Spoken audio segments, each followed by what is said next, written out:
Anthony McFarland only has 5 catches this season. They Right. haven't used him all that much. You've got Juju, you've got Chase, you've got Deontay, you've got James Washington, Eric Ebron. Why not go to one of those other options who's been a little bit more proven this season than to rely on one-on-one coverage with the running back who hasn't seen the field all that much this season?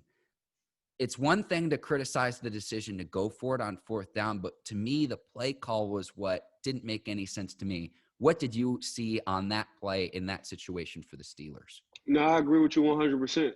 I agree with Coach Tomlin, his decision maker. I agree with Coach Tomlin on I would trust Ben because Boswell is not in on 4th and 1. Now, the disagreement was the alignment and who was on the outside, like you say, running that sluggo. If I'm going to have anybody run that sluggo, and we talked about this guy at the beginning of the show, it's going to be James Washington. Because I know during crunch time, James Washington have came through for me time in and time out. And what you asking McFarland to do is something he usually can't do, and that's to twist and turn his body and catch that ball. Receivers, they do it all the time. But if I'm Coach Randy, and if I'm gonna have a guy who's running that sluggo, I'm gonna have a guy who I know probably gonna come down with the ball, either Chase Claypool or James Washington in that moment.